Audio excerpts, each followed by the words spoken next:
Bonjour et bienvenue dans le podcast Démesuré, votre dose de boost entrepreneurial pour bien vivre l'entrepreneuriat au quotidien. Je m'appelle Marjorie et je suis ancienne gestionnaire de clientèle en banque. Il y a quelques années, je me suis échappée des agences bancaires pour vivre librement, me réaliser à travers ma créativité et devenir ce dont j'avais toujours rêvé, chef d'entreprise sur le web. Ça a été un grand saut dans le vide, mais aujourd'hui je ne le regrette pas du tout, tellement je me sens épanouie et accomplie. Aujourd'hui, j'accompagne les femmes entrepreneurs à passer à l'action pour communiquer de façon stratégique et authentique pour vivre sereinement de leur business avec efficacité. Grâce à mon profil atypique, mi-stratégique, mi-énergétique, avec mon programme signature Manifesting Magic, j'offre à mes clientes une aide et un soutien à 360 degrés dans leur aventure entrepreneuriale digitale. Dans ce podcast, vous ne trouverez pas de conseils magiques ou de solutions miracles, mais un vrai partage d'expériences et de connaissances sans tabou ni faux semblants. Chaque semaine, je vous parle de business, de stratégie, de marketing, mais aussi de mindset, de développement personnel, d'intuition, de créativité et de spiritualité. Alors installez-vous confortablement et bonne écoute de l'épisode du jour. Dans cet épisode du jour, j'ai envie de dire adieu à l'éparpillement et d'obtenir la clarté. J'ai envie surtout de te diffuser toutes les actions, toutes les idées que tu peux avoir pour pouvoir obtenir la clarté et arrêter de t'éparpiller dans ton quotidien d'entrepreneur. Parce que oui, je sais que les entrepreneurs ont tendance à l'éparpillement puisqu'on va initier des actions parce que les autres le font et donc on pense que ça va fonctionner pour nous et que ça va être bon pour nous parce que aussi des mentors business comme moi disent qu'il faut le faire, donc on va le faire, on va le tester, on va l'essayer sans vraiment se questionner au départ sur qu'est-ce que ça vient m'apporter, est-ce que c'est bien en cohérence avec qui je suis, avec mon énergie et aussi parce que ça marche pour les autres, donc tout ce qui marche pour les autres, par définition on se dit que ça va marcher pour nous.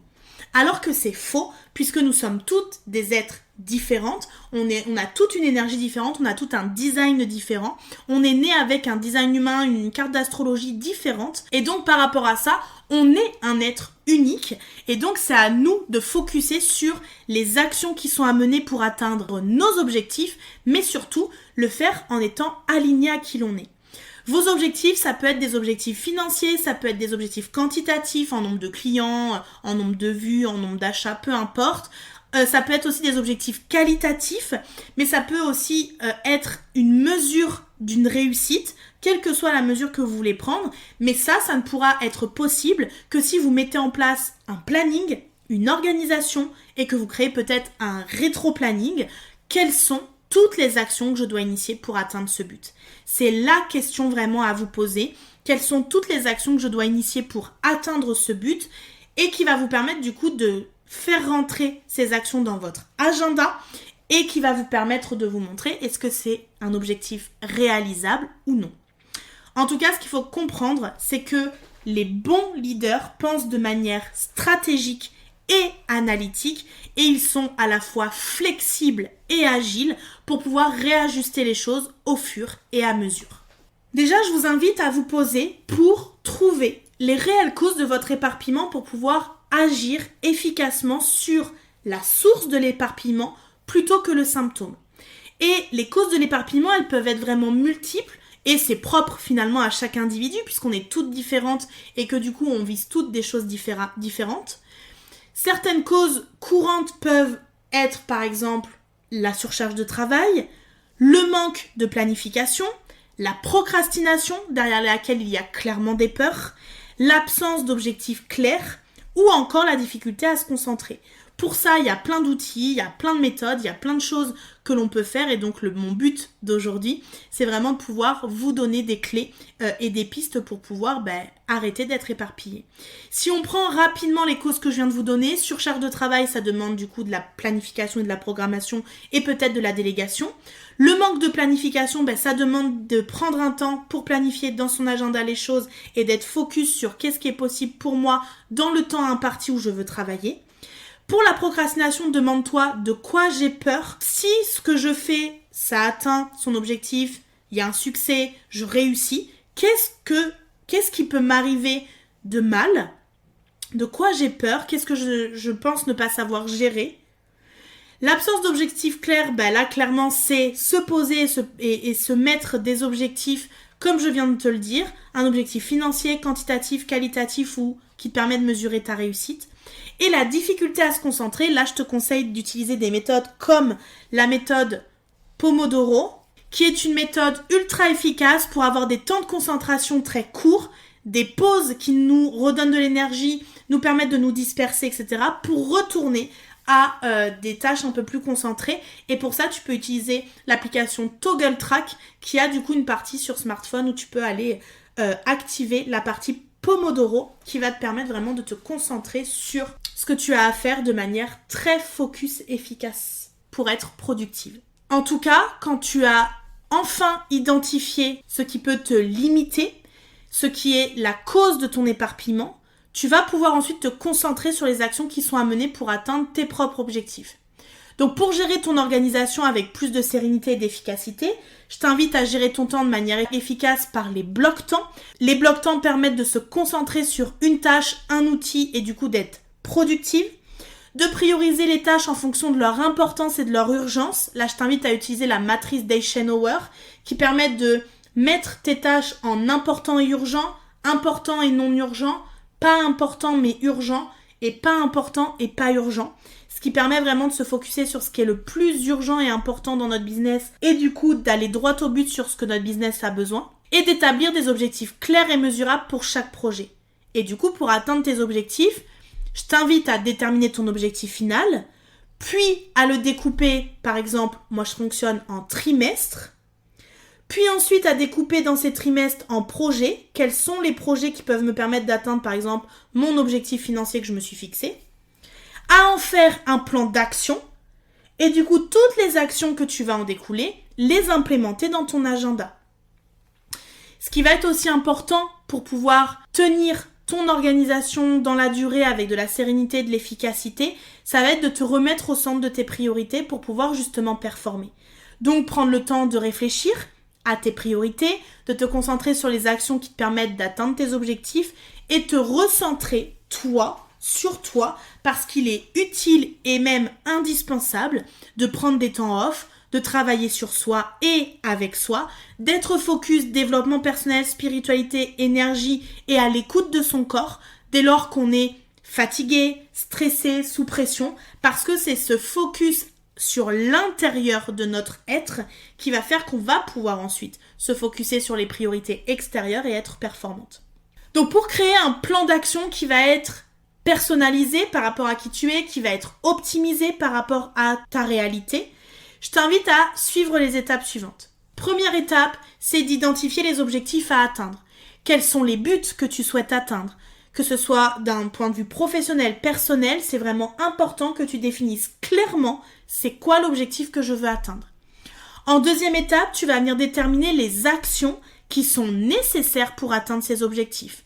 Donc une fois que les objectifs sont identifiés, ça va être important de déterminer les actions concrètes à mettre en place dans la matière pour atteindre les objectifs que tu as identifiés. Donc ça peut être utile aussi de diviser les objectifs en tâches beaucoup plus petites et beaucoup plus réalisables et du coup d'être dans la stratégie d'avancer pas à pas et d'être vraiment connecté à les petits succès font les grands projets. En troisième étape, je t'invite à établir un plan de travail. Donc une fois que les actions sont déterminées, ça va être important de les organiser dans un plan de travail clair, cohérent et de lister du coup les actions à réaliser dans l'ordre.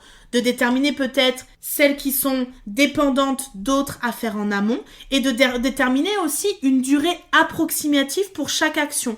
Parce que si tu détermines des dates butoirs pour chaque étape, ça va être intéressant que tu vois combien de temps tu mets à faire chaque étape pour les implémenter ensuite dans ta réalité temporelle, dans ton agenda. La quatrième étape, ça va être ensuite de prioriser les actions. Donc ça va être important que tu puisses réaliser en premier celles qui ont besoin d'être réalisées en premier pour pouvoir débloquer les étapes suivantes et les actions suivantes. Surtout si tu travailles avec quelqu'un et que du coup il y a de la dépendance entre plusieurs actions et que la personne ne peut avancer que si toi tu as fait certaines actions en amont.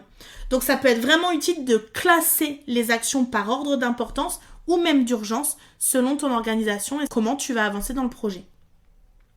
La cinquième étape, c'est de suivre ses progrès. Ça va être important de suivre tes progrès pour t'assurer que tu avances bien dans la réalisation de tes objectifs et de aussi noter les actions réalisées et de les cocher au fur et à mesure pour être dans la célébration de chaque petite étape que tu as fait pour te rapprocher de plus en plus de ton objectif. Et donc la dernière, c'est la 6e étape, c'est d'adapter ton plan si nécessaire. Si en fonction des résultats que tu as obtenus et des obstacles que tu as rencontrés, tu juges qu'il est nécessaire d'adapter ton plan initial, alors fais-le, parce que l'important c'est de rester flexible, d'être agile comme on l'a dit tout à l'heure, pour ajuster le plan de travail en conséquence selon tes besoins. Et là, il va être intéressant de t'attarder sur ton énergie, ton aura, ce que tu dégages, mais aussi ta capacité de travail, ton temps de repos nécessaire. Moi, si je regarde en tant que manifesteur en Human Design, mes temps de repos devraient être égaux à mes temps de travail. Donc, vous imaginez que ma vie, mon emploi du temps, ne peut pas être surchargé H24, 7 jours sur 7, et qu'il y a vraiment besoin à ce que le repos fasse partie intégrante de ma réalité. Et parfois, c'est 1 heure que je vais prendre comme un après-midi où je vais me poser 1 heure sur mon transat au soleil. Ça va redéclencher mon envie, ma motivation, mon énergie créatrice. Et donc, grâce à ça, je vais pouvoir me remettre à travailler, mais le temps de repos aura été nécessaire pour mon corps et pour mon esprit. N'oublions pas que là, on vient de déterminer vraiment comment est-ce qu'on peut créer un plan d'action parce que c'est la base de tout en termes d'organisation, de productivité, mais que le thème de cet épisode, c'est comment dire adieu à l'éparpillement et comment obtenir de la clarté. Donc ça, c'est une première grosse partie, mais j'avais envie ensuite de te donner les 8 clés essentielles pour justement éviter de t'éparpiller et justement te permettre d'être focus. Alors c'est parti, on démarre avec la première clé. Cultiver une attitude positive et un bon sens de l'humour parce qu'en tant que leader, on va réagir aux crises, aux défis, au chaos et on va partager aussi ce que l'on vit en coulisses et donc d'avoir des décisions claires, fermes pour relever nos défis de business révèle aussi qu'on est en charge de notre business et qu'on maîtrise le navire en eau agitée. Donc ça montre aussi qu'on se positionne, qu'on prend sa place, qu'on prend les choses toujours avec le côté de ça va forcément nous apprendre ou nous amener quelque chose. Et moi, ce que j'aime faire avec mes clientes, c'est ce qu'on appelle la visualisation du dragon. C'est une visualisation qui a vraiment des beaux résultats parce qu'elle nous fait connecter à notre intériorité pour ensuite développer en fait nos capacités à l'extérieur. Donc là, on passe par le corps en transformant notre corps d'humain en corps de dragon, mais on passe aussi par l'esprit de l'humour. Donc l'humour, il va vraiment contribuer à évacuer nos tensions, à réduire notre stress. Et donc c'est une tactique qui va venir vraiment rapprocher les gens, alléger aussi le fardeau, le poids qu'on a sur nos épaules lié justement à toutes les problématiques de l'entrepreneuriat qu'on peut vivre au quotidien. Et moi j'ai souvent mes clientes qui me disent c'est super cool avec toi parce qu'on apprend plein de choses, il y a plein de choses techniques qu'on sait faire après, qu'on apprend à faire et ça c'est plutôt cool, mais surtout on travaille en rigolant, il y a du plaisir, c'est pas... Bien sûr que je transmets des sujets hyper précis, hyper stratégiques, marketing, où il y a besoin de concentration, etc.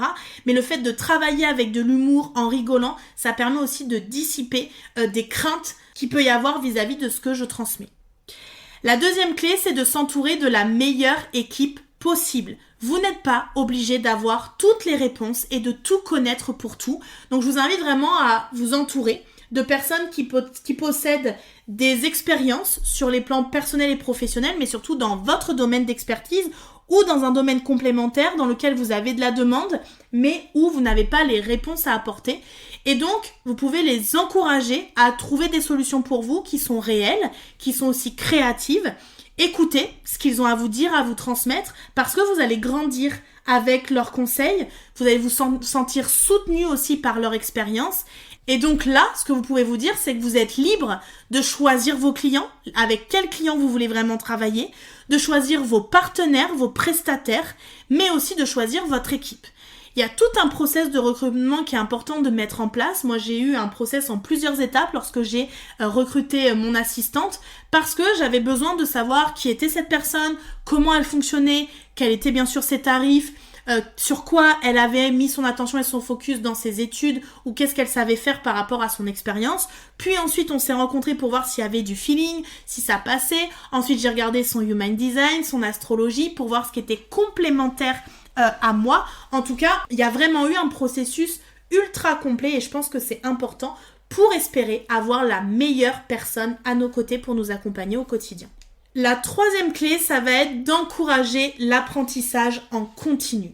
Tout bon leader vous dira qu'on n'a jamais fini d'apprendre. On a toujours quelque chose à apprendre. Et il n'est jamais trop tard pour apprendre. Et d'ailleurs, entreprendre, ça s'apprend. J'ai d'ailleurs fait un live sur ce sujet sur Instagram. Entreprendre, ça s'apprend. On va vraiment apprendre comment maîtriser tous ces métiers au quotidien. Et donc, le but, c'est que vous alliez chercher des façons d'améliorer vos compétences et de vous perfectionner dans votre métier, dans votre expertise et que vous soyez reconnu pour cette expertise. Et d'ailleurs, une de mes coachs et mentors au Canada, Mélanie Fortin, elle dit « La croissance vient dans le détail ». Donc, formez-vous, faites des formations en ligne, faites-vous accompagner. Il y a plein d'accompagnements en ligne qui sont proposés aujourd'hui, des coachings, des mentorats. Peut-être aussi vous entourer d'entrepreneurs qui sont dans les mêmes problématiques que vous grâce au mastermind d'entrepreneurs. On apprend des expériences des autres, on apprend de la vie des autres, on apprend de leur point de vue aussi et de la façon dont ils regardent la vie et les choses. Et donc, c'est vraiment essentiel que vous puissiez aller connecter avec des personnes qui ont les mêmes besoins, les mêmes problématiques que vous et le même quotidien que vous et qui peuvent du coup mieux vous comprendre. Passons maintenant à la quatrième clé qui est de connaître son entreprise. Votre expérience sur le terrain, elle augmente votre crédibilité et votre capacité à prendre des meilleures décisions. Donc, vous devez connaître l'énergie de votre entreprise, son identité, son fonctionnement, sa notoriété, son image de marque, qu'est-ce qu'elle dégage dans son aura, dans sa prestance qu'elle peut avoir d'un point de vue de communication. Et pour ça, je vous invite à vous aider d'outils tels que la numérologie, l'astrologie, le human design pour aller au cœur de sa personnalité, de son essence. Votre entreprise, c'est une entité à part entière. Énergétiquement, elle existe. Et elle cohabite avec vous et elle cohabite avec vos clients. Donc faites des communications avec elle, parlez-lui, posez-lui des questions, elle regorge d'informations à vous livrer et elle est toujours là pour vous soutenir et d'ailleurs bien souvent elle est prête à mener des projets, faire des actions alors que vous êtes dans l'immobilisme, que vous avez des peurs, des craintes et que vous n'osez pas avancer et donc que c'est difficile pour vous d'avancer alors que votre entreprise ne vous pousse qu'à ça. La cinquième clé, ça va être d'améliorer vos compétences interpersonnelles. C'est votre façon de communiquer qui devrait être directe, sincère et crédible et d'ailleurs aussi empreinte d'énormément de respect. L'honnêteté et la sincérité, c'est des valeurs qui sont inscrites dans mon top 5 de mes valeurs personnelles mais qui sont aussi mes valeurs d'entreprise. Donc, si vous ne vous sentez pas à l'aise, travaillez votre message, travaillez votre non-verbal et travaillez votre communication. Et une des clés pour travailler tout ça, c'est d'écouter pour apprendre à répondre sans hésiter. Et ça, c'est essentiel. C'est essentiel quand vous devez participer, par exemple, à des séances de questions-réponses ou alors faire des lives sur vos réseaux sociaux. Vous devez montrer en direct que vous êtes une experte. On doit avoir confiance en vous. Donc, ça demande de répéter, de s'entraîner, de tester aussi auprès de sa famille, de ses amis ou peut-être de ses collègues, de ses clientes aussi, avec qui on est à l'aise, pour voir quel est l'impact, quelle est la puissance de l'impact que l'on peut avoir en direct live avec notre voix, notre gorge qui vient porter un message ultra important. Mais déjà, la base de tout ça, c'est de travailler votre message. Qu'est-ce que vous voulez transmettre aux femmes, aux clientes, aux hommes qui vous écoutent, à votre cible pour pouvoir les amener dans votre univers. La 6e étape, c'est d'apprendre à déléguer. Déléguer, ça signifie que finalement, vous faites confiance aux membres de votre équipe quand ils doivent s'occuper de leurs responsabilités et en assumer des nouvelles. C'est un aspect qui va être vraiment essentiel dans leur croissance et leur évolution au sein de votre entreprise. Ce qui lie les personnes à qui vous déléguez des choses et vous, ainsi que votre entreprise, c'est la confiance. Vous leur permettez d'acquérir des nouvelles compétences en matière de leadership, mais aussi d'un point de vue stratégique, d'un point de vue marketing, des compétences très tangibles dans nos métiers du digital. Et d'ailleurs, les bons leaders forment de nouveaux leaders. Donc, déléguer, former des personnes dans notre équipe, ça demande du temps, ça demande de l'énergie.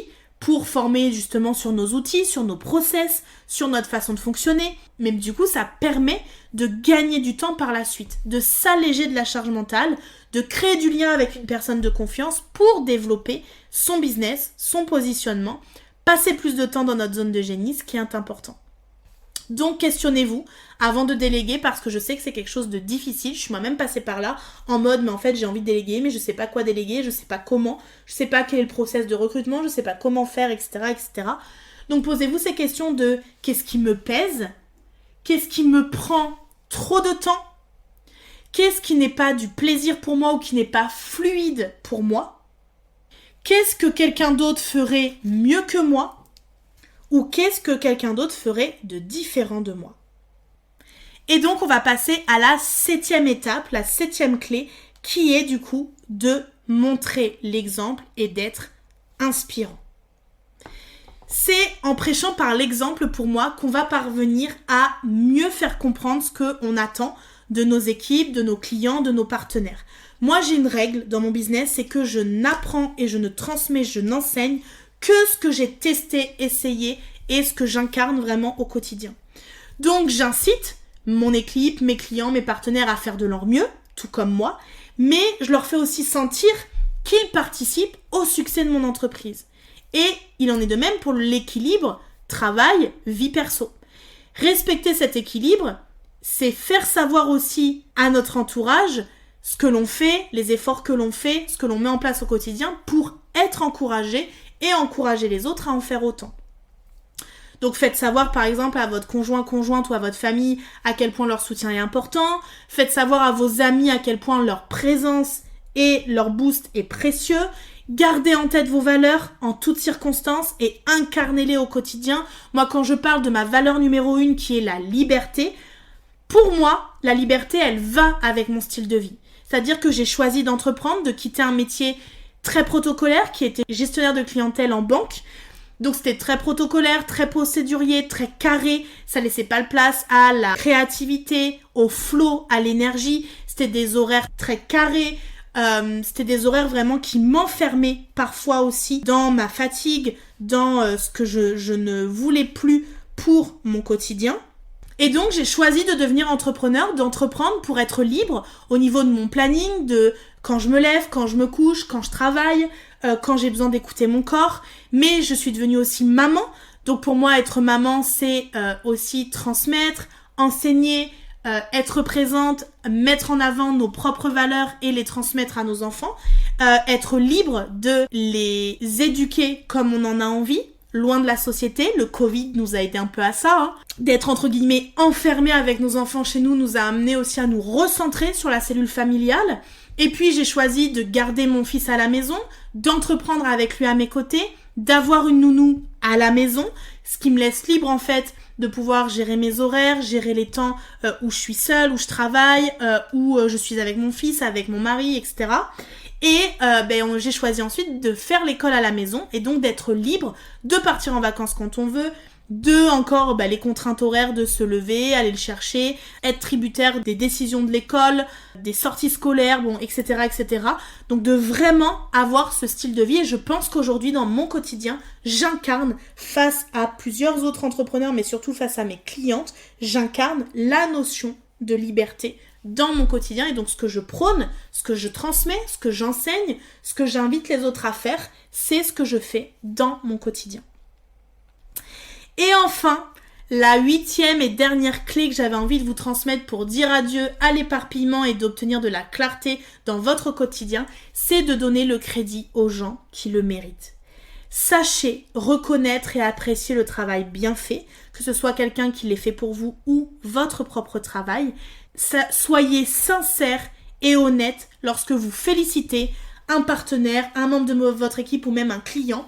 Je sais que mes clientes ont rarement de mes félicitations, de mes bravos, etc. Mais quand je le fais, c'est vraiment sincère, c'est vraiment là pour les booster, pour les amener à un autre niveau, pour leur permettre vraiment de prendre conscience de la richesse qui sommeille en eux et de leur capacité. Mais je sais que c'est aussi quelque chose que je dois faire envers moi au quotidien. Ce qui est important, c'est de reconnaître vraiment qu'on travaille tous différemment, qu'on n'a pas les mêmes motivations, les mêmes buts, les mêmes objectifs, et ce qui nous distingue représente une force incroyable qu'il faut nous reconnaître chacun et entretenir. Et ça, c'est vraiment le terreau dans lequel vont naître les leaders de demain pour moi. Dire bravo, félicitations, merci, ça remplit le cœur, ça augmente l'estime. Dire merci ou reconnaître des efforts de quelqu'un, ça va lui donner de la motivation pour aller encore plus de l'avant, chercher des nouvelles actions à mettre en place pour atteindre son but et son objectif. Et surtout, là-dedans, ne vous oubliez jamais. Soyez reconnaissante, soyez sincère et honnête envers vous-même de toutes les étapes que vous faites. Célébrez-les, reconnaissez-les, soyez heureuse, audacieuse quand vous dites vraiment, je suis ambitieuse, j'ai réussi ça, j'ai de la motivation, j'ai de l'envie, je persévère. Reconnaissez ça vraiment, profondément, parce que c'est ce qui va nourrir votre estime, votre confiance, qui va vous donner de la motivation, de la détermination, de la persévérance et surtout le courage qui vient du cœur pour aller encore plus loin et atteindre vos futurs rêves et vos futurs objectifs. Toutes ces clés que je t'ai transmises aujourd'hui dans cet épisode sont à écouter, réécouter, ancrer dans ton quotidien pour éviter l'éparpillement, être focus, obtenir de la clarté dans ton quotidien. Et justement, c'est ce dont tu as besoin pour lancer tes offres en ligne, pour te faire connaître, pour accroître ta visibilité. Ça demande de la rigueur, de la patience et aussi de la persévérance. Ça demande surtout d'être focus, d'être organisé, de planifier les choses le maximum que l'on puisse. Et je t'ai donné ma méthode de planification en tout début de cet épisode.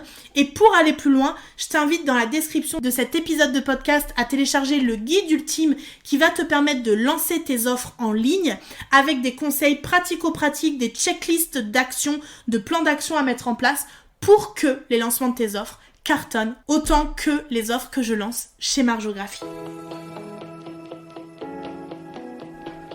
Merci d'avoir écouté cet épisode. Si cet épisode vous a plu, n'hésitez pas à le partager autour de vous et laissez-moi un commentaire et 5 étoiles.